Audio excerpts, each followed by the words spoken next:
الله أكبر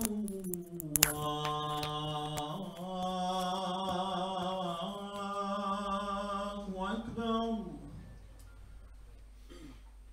أشهد أن لا إله إلا الله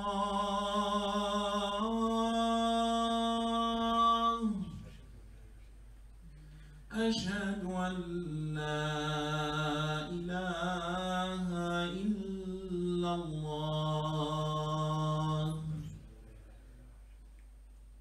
أشهد أن محمدًا رسول الله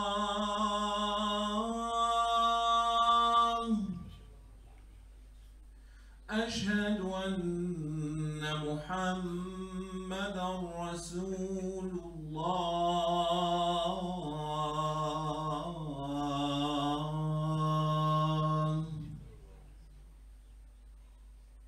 حي على الصلاة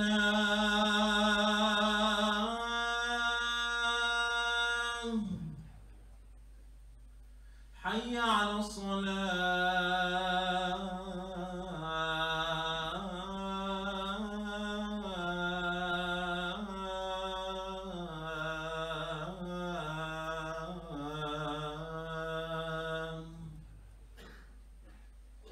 حي على الفلاح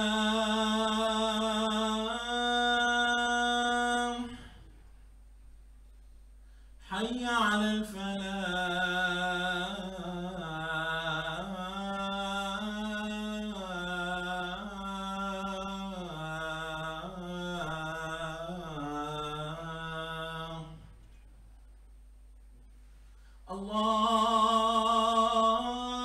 الله أكبر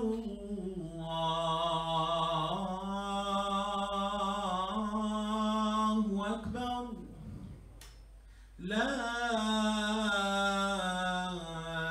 إله إلا الله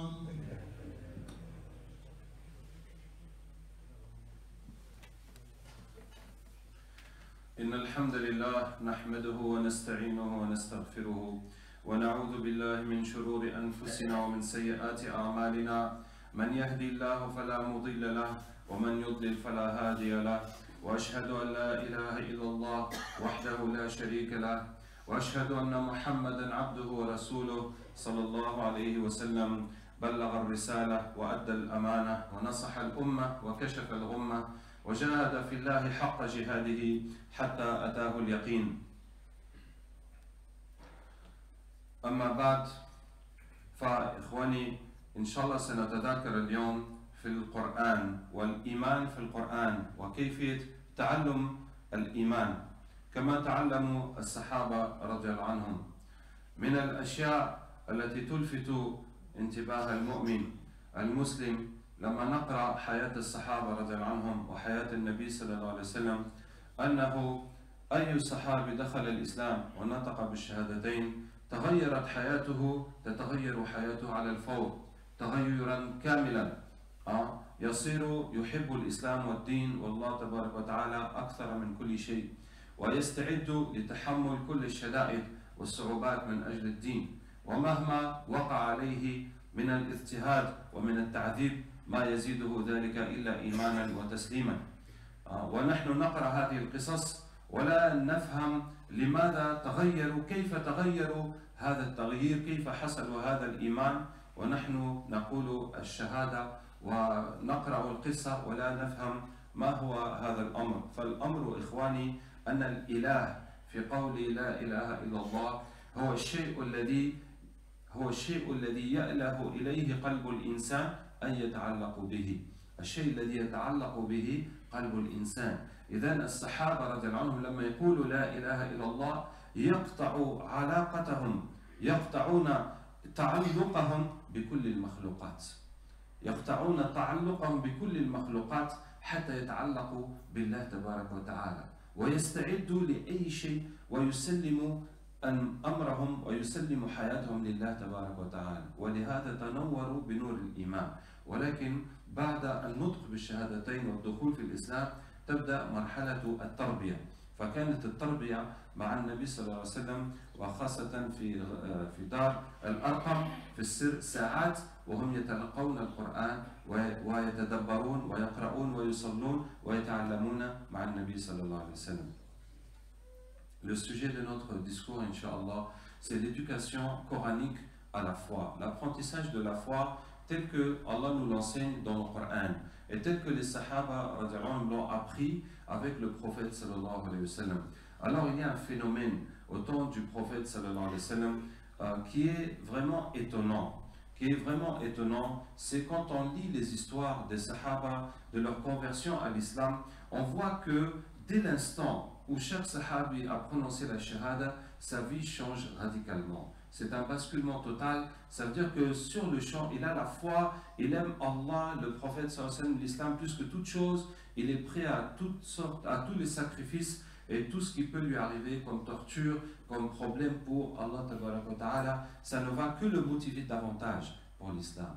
Et quand nous lisons ces histoires, nous sommes étonnés parce que nous disons la shahada pour la plupart d'entre nous depuis des générations et nous ne sentons pas cette motivation et cette passion pour la foi et donc nous ne comprenons pas. Et l'explication c'est que dans le mot La ilaha illallah, il n'y a de Dieu qu'Allah, la divinité, Al-Ilah, c'est la chose à laquelle s'attache le cœur de l'homme. Quand tu dis La ilaha illallah, ça veut dire que mon cœur ne s'attache qu'à Allah. Il n'y a que Allah qui compte pour moi, qui est important pour moi, puisque tout le reste c'est des créatures qui ne peuvent rien faire. Il n'y a que Allah qui importe pour moi. Donc quand les Sahaba disaient cette parole, ils coupaient leur attachement à toutes les créatures. Ils coupaient leur lien avec toutes les créatures pour donner leur vie à Allah Ta'ala. Se soumettre, donner leur vie à Allah Ta'ala, être prêt à tout ce qu'Allah Ta'ala peut leur demander. Et c'était le premier pas dans la foi. C'était leur engagement dans l'islam. Après cela commence la période de l'éducation avec le prophète sallallahu alayhi wa sallam à travers le Coran. Après cela commence la période d'éducation. Et quand on a pris cette définition de la foi, cette compréhension de la foi, qui est la façon qu'on s'attache, de s'attacher à Allah Ta'ala et de se détacher des créatures, on voit que chaque fois qu'Allah Ta'ala parle des idolâtres, des féticheurs, et qu'Allah critique leurs idoles, qu'Allah dit comment se fait-il qu'ils adorent des choses qui ne font ni bien ni mal, que vous adorez des choses que vous-même avez construites, au lieu d'avoir un regard extérieur, c'est-à-dire se dire que vraiment ces idolâtres ils sont bêtes, comment est-ce possible de fabriquer des statues, ou même si c'est tes parents, tes ancêtres qui ont fabriqué des statues, et puis de les adorer, vraiment, alors que c'est nous-mêmes ou d'autres humains qui les ont fabriquées, quel pouvoir ces statues peuvent-elles avoir? Eh bien, nous allons avoir maintenant le même regard sur nous-mêmes. Comment peux-tu compter sur des créatures, ou avoir peur des créatures, ou espérer que ces créatures vont régler tes problèmes, ou craindre qu'elles vont te causer des problèmes, alors que c'est Allah qui les a créés. C'est Allah, c'est lui qui détient tout. Et pourquoi tellement glorifier, tellement craindre, tellement espérer ces créatures-là? Vous voyez? Et donc maintenant, toutes les fois où Allah Ta'ala critique les idolâtres, critique les associateurs qui adorent autre chose qu'Allah Ta'ala, nous allons reprendre ces critiques à notre propre compte. Donc, je vais vous donner un exemple à travers Surat Al-An'am, les bestiaux, la Surat 6. C'est une très longue Surat qui dépasse les 2 hizb et qui ne contient pas d'histoire, sauf une petite histoire au milieu de la Surat. Et c'est une Surat dont il est difficile de cerner le thème. Ça veut dire, très souvent quand on lit le Coran, ça parle de quelque chose, puis ça parle d'autre chose, puis ça parle d'autre chose, et on ne voit pas de lien entre ces différentes choses. Alors qu'il n'est pas possible qu'Allah nous parle d'une façon incohérente. Ce n'est pas des idées qui sont incohérentes et qu'on a collées ensemble pour faire une sourate ou bien pour faire un Coran. Il y a forcément une logique, une suite, une sagesse, un fil conducteur, une construction à travers le Coran. Donc si on lit le Coran et puis on lit autre chose et on voit que ça n'a rien à voir, ça veut dire que c'est nous qui n'avons pas compris. Et à nous de méditer, de prendre le temps de réfléchir, de chercher pour comprendre la cohérence et le lien. Donc, en ce qui concerne Surat Al-An'am, il y a 3 versets spécifiques dans cette sourate qui vont nous donner le thème de la sourate. 3 versets, vous allez voir, qui sont comme des versets jumeaux, hein, des versets qui sont construits sur un même schème, hein, d'une même construction. Au début de la sourate, Allah Ta'ala dit قل أغير الله أتخذ وليا فاطر السماوات والأرض وهو يطعم ولا يطعم. Dis, est-ce que je prendrai un autre allié qu'Allah, créateur des cieux et de la terre, lui qui nourrit et qui n'est pas nourri? Est-ce que je prendrai un autre allié qu'Allah? Avec qui je vais m'allier dans ma vie? Sur qui je vais compter? Hein? Je vais investir ma vie à obéir, suivre, à construire, à m'allier avec quelle personne, avec quelle chose dans ma vie qui va m'aider dans la difficulté, dans la maladie, dans la vieillesse, etc., etc. Sur quoi je vais compter, je vais investir ma vie pour en retour avoir une sécurité, une stabilité dans ma vie en dehors d'Allah Tabaraka wa Ta'ala. C'est sur Allah que je dois compter. C'est avec Allah que je vais investir. C'est Allah que je vais obéir, que je vais suivre, que je vais satisfaire. Et c'est sur lui que je vais compter pour mes difficultés. Hein, si les gens sont contre moi, si je suis malade, si les choses, je n'arrive plus à me contrôler, à maîtriser ma vie, c'est l'investissement que j'ai fait avec Allah Tabaraka wa Ta'ala. C'est sur ça que je compte pour résoudre mes problèmes. C'est ça mon alliance avec Allah. C'est mon choix dans ma vie. Et Allah Ta'ala nous dit ça de cette façon. Dit, qui d'autre qu'Allah je vais prendre pour allié? Je vais compter sur qui d'autre qu'Allah? Hein? Qui d'autre qu'Allah je vais lui obéir, je vais le suivre et je vais espérer que si je suis dans des problèmes, c'est lui qui va me sortir de là. Il n'y a personne d'autre qu'Allah qui mérite qu'on le prenne pour allié, qu'on engage notre vie avec lui et qu'on espère son soutien dans les moments difficiles. Ensuite, au milieu de la sourate, Allah Ta'ala dit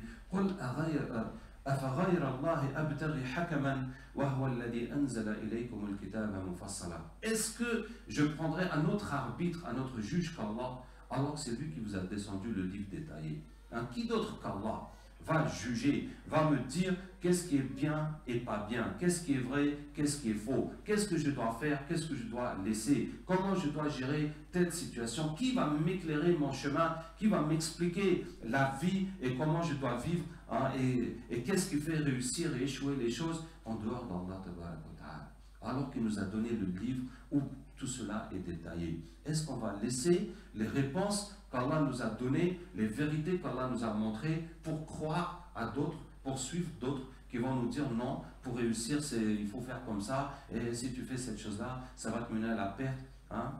Qui d'autre qu'Allah je vais prendre comme arbitre, comme juge dans ma vie? Et le troisième verset, à la fin de la sourate, Dis, prendrai-je à notre Seigneur, hein, Rab, celui qui nous nourrit, celui qui nous a créés et qui nous donne ce que nous avons besoin pour vivre. Hein. Il n'y a pas un mot précis en français pour rendre ce sens, mais c'est ça qu'il faut comprendre. Rab, celui qui élève, celui qui nous a fait exister, qui nous a donné la vie et qui nous donne tout ce que nous avons besoin pour vivre, comme nourriture, comme habit, comme intelligence, comme moyen de vie. Hein. Est-ce que je vais prendre un autre qu'Allah, hein, qui va me faire vivre? Quelqu'un d'autre peut me donner la vie, peut me donner la santé, peut me donner la nourriture, peut satisfaire mes besoins, autre qu'Allah, alors que c'est lui le créateur de toutes choses, c'est lui qui a créé tout cet univers, qui a créé toutes les créatures. Vous voyez? Donc ce sont trois versets, vous voyez, ce sont trois versets qui sont similaires dans leur structure. Dit, est-ce que je prendrai un autre allié qu'Allah, créateur des cieux et de la terre, lui qui nourrit, qui n'est pas nourri? Est-ce que je prendrai un autre arbitre, un autre juge qu'Allah, qui vous a descendu le livre détaillé? Et est-ce que je vais prendre un autre bienfaiteur, un autre donateur, un autre Seigneur qu'Allah, alors qu'il est le Seigneur, le Créateur de toutes choses? Donc, le thème de cette sourate, Al-An'am, les bestiaux, c'est notre relation avec Allah Tabaraka wa Ta'ala. Et ce que je veux dire, c'est que notre relation avec Allah, ce n'est pas juste de savoir qu'il est là-bas et que nous on est ici et qu'on fait notre vie. Non, c'est une relation très étroite. C'est à lui qu'on donne notre vie. C'est en lui qu'on fait confiance. C'est sur lui qu'on compte pour nos difficultés. C'est lui qu'on prend comme arbitre dans toutes les décisions et dans toute notre compréhension de la vie. C'est comme ça notre relation avec Allah. Nous lui donnons notre vie et nous comptons sur lui pour nos problèmes. Et nous excluons toute autre personne de ce marché. Il n'y a pas quelqu'un d'autre à qui nous allons donner notre vie, que nous allons suivre, à qui nous allons nous soumettre, et nous espérons que c'est celui-là, il va nous aider quand on sera dans la difficulté. Et il n'y a pas une sourate dans le Coran qui contient autant de « Wa huwa alladhi », c'est lui qui, que cette sourate Al-An'am. Et c'est lui qui vous a créé, qui a fait les cieux et la terre, qui fait le jour et la nuit, qui fait pousser les plantes, etc., etc. Allah multiplie ces exemples pour nous montrer sa puissance et ses bienfaits envers nous. Et il n'y a pas une sourate dans le Coran qui contient autant d'avertissements et de menaces que cette sourate Al-An'am. Allah Ta'ala nous menace dans ce monde et dans l'au-delà de ce qu'il est capable de nous faire, pour nous dire que si vous vous détournez de la religion, vous ne voulez pas vous soumettre à moi, mais est-ce que vous savez ce qu'Allah est capable de vous faire? Allah Ta'ala dit قُلْ أَرَأَيْتُمْ إِنْ أَخَذَ اللَّهُ سَمْعَكُمْ وَأَبْصَارَكُمْ وَخَتَمَ عَلَى قُلُوبِكُمْ مَنْ إِلَهٌ غَيْرُ اللَّهِ يَأْتِيكُم بِهِ. Voyez-vous si Allah prend votre ouïe et votre vue et scelle vos cœurs, quel autre Dieu qu'Allah vous le ramènera? Tu dis, dans cette société, les temps sont durs, il faut que je fasse un peu de haram pour m'en sortir, pour travailler. Et si demain tu te lèves et tu es sourd, tu n'entends plus rien, comment tu vas travailler maintenant? Et si tu te lèves le matin, tu es aveugle, tu ne vois plus, qu'est-ce que tu vas faire de ta vie? Et si tu te lèves maintenant, tu es fou, là, tu ne peux même pas comprendre ce qui va se passer. Il faut que les gens s'occupent de toi. Est-ce que vous voyez? Allah nous dit, vous pensez que vous pouvez négliger les ordres d'Allah, désobéir à Allah, l'oublier, faire ce que vous voulez. Et si Allah vous arrache tout ce qu'il y a dans votre vie, qu'est-ce que vous allez faire?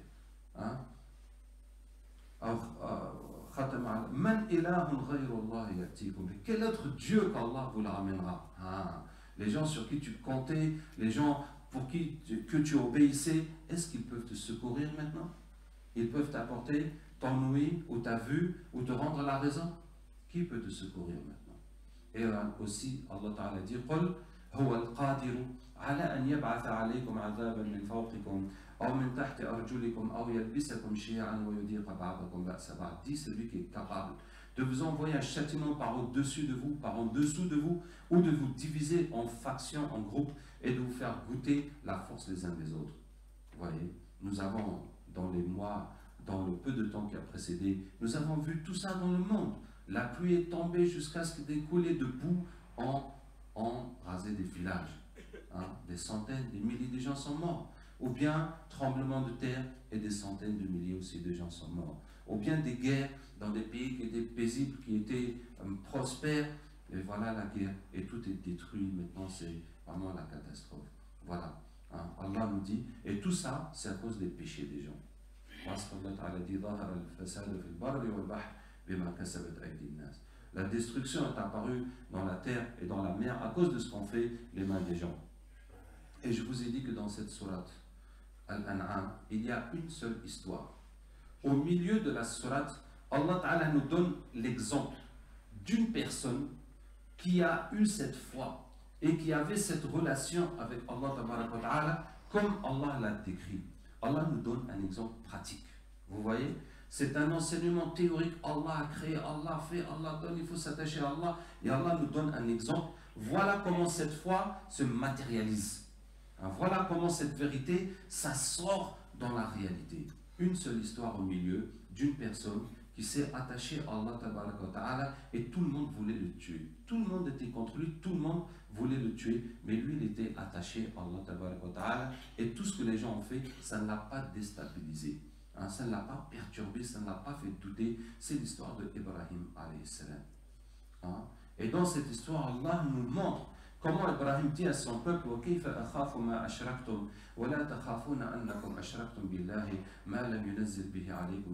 comment vais-je craindre ce que vous associez alors que vous ne craignez pas d'avoir associé à Allah?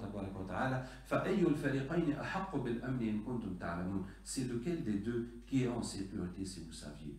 Le moment qu'ils l'ont attaché sur la catapulte, parce que le feu était tellement fort qu'ils ne pouvaient plus s'approcher du feu pour le jeter dans le feu. Maintenant, ils sont obligés de construire une catapulte pour le jeter dans le feu. Et quand il l'attache, il dit, mais vous pensez que j'ai peur de vous? Vous croyez que j'ai peur de vous? C'est vous qui devez avoir peur. parce que vous êtes en train d'adorer autre chose qu'Allah, votre Créateur. Vous ne vous rendez pas compte de ce que vous êtes en train de faire. Vous ne vous rendez pas compte de la colère d'Allah envers vous. Vous ne vous rendez pas compte de votre égarement. C'est vous qui devez avoir peur. Moi, j'ai peur de rien. Je n'ai pas peur de vous, de ce que vous faites. C'est lequel parmi nous qui est en sécurité, si vous saviez?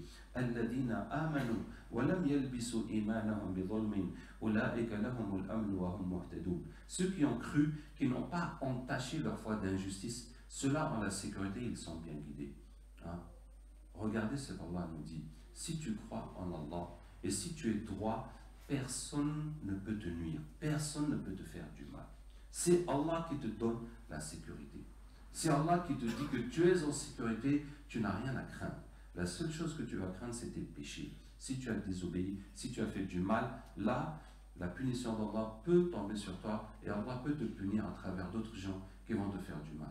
Mais tant que tu es droit avec Allah Ta'ala, Allah dit Alladhina amanu wa lam yalbisu imanahum bidhulmin ulaika lahumul amn wa hum muhtadun. Ceux qui ont cru, qui n'ont pas entaché leur foi d'injustice, ceux-là ont la sécurité et ils sont bien guidés. Donc, Allah Ta'ala a sauvé Ibrahim alayhi salam. Allah a envoyé les moustiques qui ont détruit tout son peuple. Qu'est-ce que je voulais dire? Voici cette sourate Al-An'am qui explique notre relation avec Allah Tabaraka wa Ta'ala. Donc, le message que je veux dire, c'est comment faire revivre cette ambiance qui était entre le prophète sallallahu alayhi wa sallam et les Sahaba depuis la Mecque et aussi à Médine, comme dit le prophète sallallahu alayhi wa sallam. Chaque fois que les gens se réunissent dans une maison d'Allah, ils lisent le livre d'Allah, ils l'étudient entre eux, la sérénité descend sur eux, la miséricorde les submerge et Allah les évoque parmi ceux qui sont chez lui. Qu'Allah Ta'ala nous aide et nous guide et nous fasse profiter de son Coran.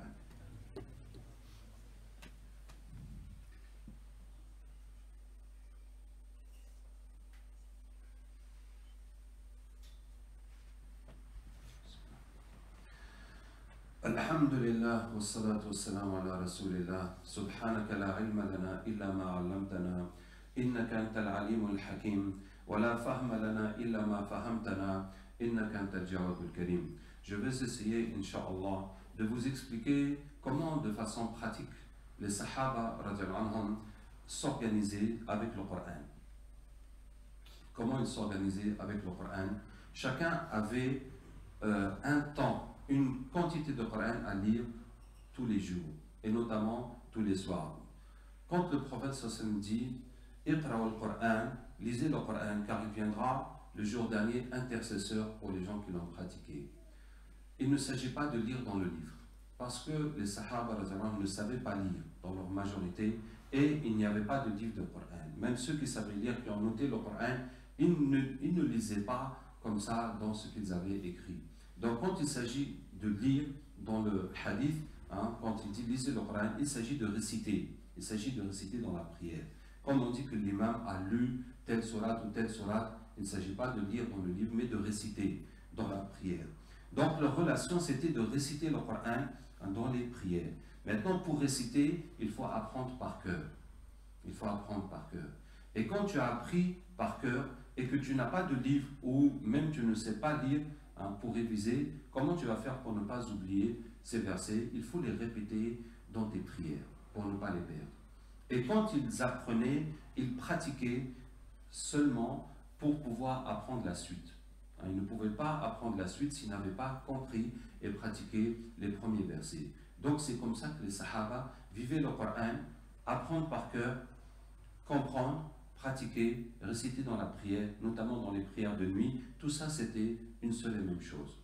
Je reprends ce hadith où le prophète sallallahu dit « Lisez le Coran car il viendra le jour dernier intercesseur pour ces gens, pour les gens qui le pratiquaient. » Yawm al-Qiyamah, Allah Ta'ala va ressusciter tous les hommes et les djinns et les animaux et les anges aussi. Allah va les ressusciter, ils vont entourer les humains et puis à un moment les anges vont amener le Coran et tout le monde va voir le Coran, tout le monde va le reconnaître, il va prendre une forme que tout le monde va reconnaître et tu vas reconnaître Surat al-Baqarah, Surat al-Imran, tel verset, on le reconnaît, on ne sait pas quelle sera cette forme, mais c'est ainsi que Yawm al-Qiyamah, toutes les œuvres vont prendre des formes. Tu vas voir la prière, tu vas voir la patience, tu vas voir le lien de parenté, tu vas voir aussi le mensonge, et toutes ces choses auront des poids et des formes qui seront mises sur la balance, et chaque chose va peser ce qu'elle vaut. Et donc le Coran va venir.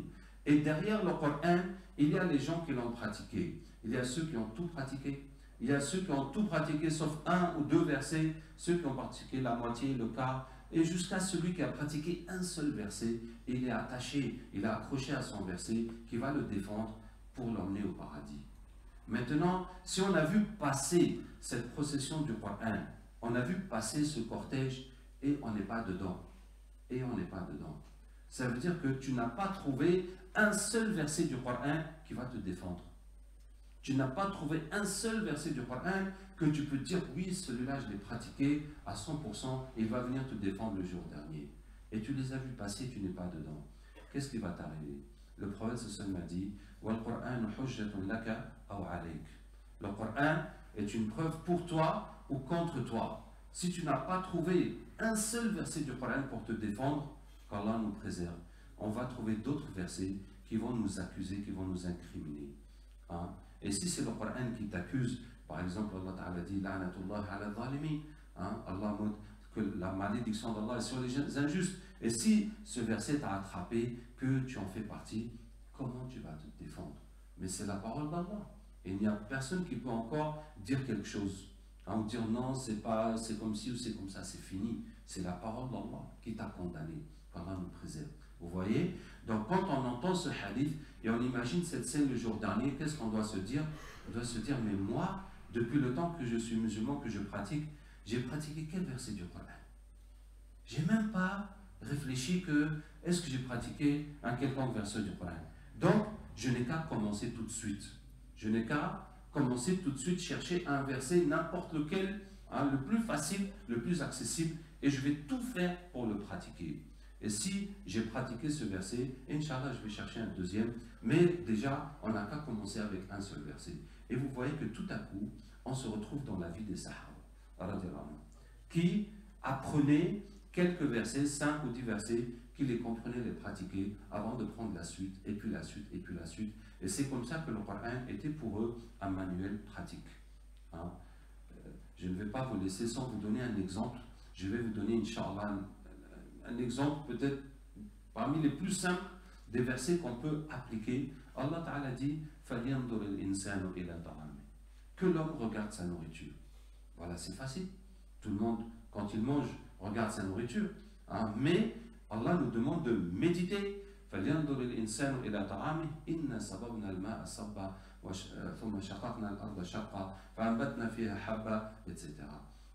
dit, nous avons fait pleuvoir l'eau du ciel, nous avons fait fondre la terre, nous avons fait pousser les graines, etc., etc.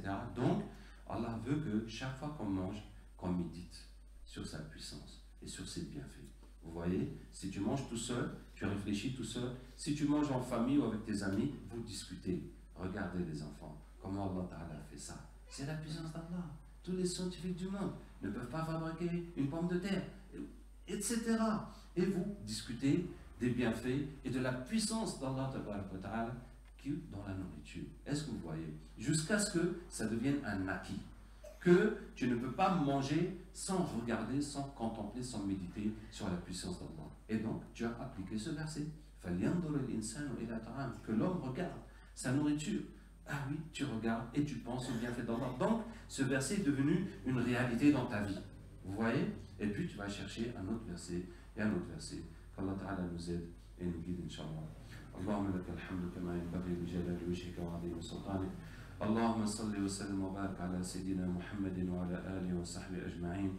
اللهم اغفر لنا ما قدمنا وما أخرنا وما أعلنا وما أسررنا وما أنت أعلم به منا. اللهم ارحمنا بترك المعاصي أبدا ما أبقيتنا. Ya Allah, pardonne-nous nos péchés passés et futurs, Ya Arhamar Rahimin.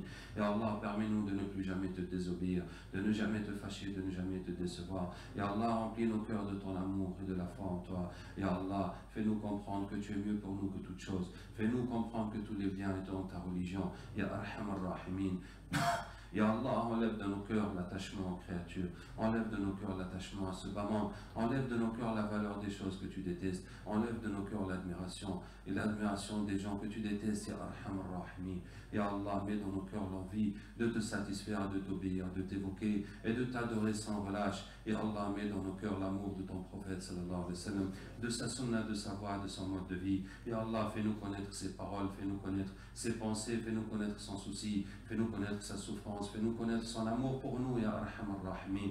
Ya Allah, mets-nous dans la voie des Sahaba, fais-nous connaître, Ya Allah, la valeur qu'ils ont auprès de toi, les sacrifices qu'ils ont fait pour toi, qu'ils ont fait pour la religion et pour la Ummah. Ya Arhamar Rahimin. Ya Allah, nous te remercions pour le bienfait de l'islam, qui est le meilleur de tous les bienfaits. Nous te remercions pour chaque instant où nous t'évoquons, pour chaque action par laquelle nous t'adorons. Nous te remercions, Ya Allah, pour tous les péchés que tu nous as évités, pour tous les malheurs dont tu nous as épargnés. Ya Arhamar Rahimin. Ya Allah, nous te demandons ta pitié et ta miséricorde pour la Ummah de Muhammad sallallahu alayhi wa sallam. Ya Allah, aie pitié de la Ummah de Muhammad sallallahu alayhi wa sallam. Ya Allah, envoie sur les musulmans avant de repentir, de guider, de miséricorde, de pardon. Ya Arhamar Rahimi. Ya Arhamar Rahimi. Ya Allah, réveille les cœurs des musulmans.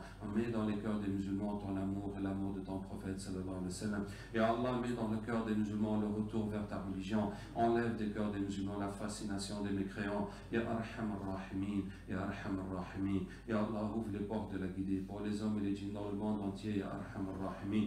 Ya Allah, bénis, Ya Allah, bénis les révolutions des musulmans. Ya Allah, bénis, Ya Allah, les efforts des musulmans. Et pitié des musulmans, Ya Arhamar Rahimin. Ya Allah, donne-nous les meilleurs gens pour nous diriger, pour le bien de ce monde et de l'au-delà, Ya Arhamar Rahimin. Ya Arhamar Rahimin. Wa sallallahu wa barak wa sallim ala Sayyidina Muhammadin wa ala alihi wa sahbihi ajma'in. Inna Allah ya'muru bil adli wal ihsan wa ita'i dil qurba wa yanha 'anil fahsha'i wal munkari wal baghi ya'idukum la'allakum تذكرون واذكروا الله يذكركم وأقم الصلاة